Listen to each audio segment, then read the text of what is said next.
So basically, it's this period during January before your finals where you can ostensibly study for classes, for your finals. And I took that period to write the first version of Facebook. I don't think I've written any code for that project directly until really January, and then by the end of January I was basically done with it. But then one day I woke up a couple of days before this final for this class that I was taking called the Rome of Augustus. It was this lit in arts class, and the class was all about learning the historical significance of a bunch of pieces of art that were there. And for the final, they were just going to show some pieces of art from the class, and you had to write an essay on the significance of them. And I hadn't really gone to class all term. I just programmed.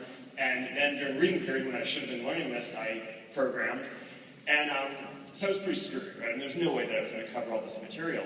So I just went to the course website, downloaded all the images, and made a little website that basically would randomly show the images and would let you contribute your notes of what you thought was reasonable or what was important about that photo. Your notes see everyone else's. Taken by going to class. What's up? Yeah, that other people learned through your partner. And then I sent this out to the course email list. I was like, hey guys, I built a study tool.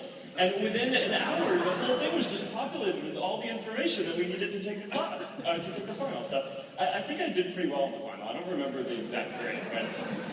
Tell us about some real-world system you have hacked to your advantage.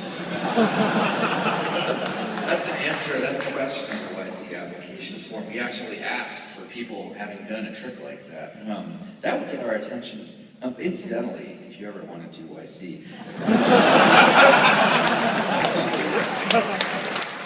Well, it's funny, you know, the first couple times I met Mark, after all this time evaluating startup founders, I can't turn it off, so I'm like, the first couple times I met Mark, there would be this like this side process running in my head saying, accept him, so then I would have to say, stop it, it's too late. You know we get to work together on other things.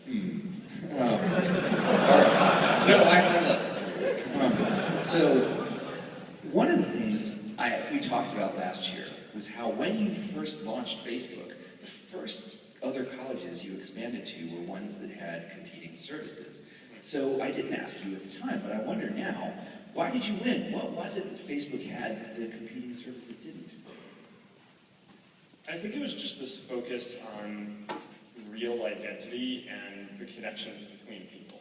But it goes back to this theme where before Facebook on the internet, you could find a lot of information about a lot of different types of content, but the thing that we as people care the most about, which is other people, right, around us, and our brains are just wired that way, it wasn't there. And if you think about it, the reason is that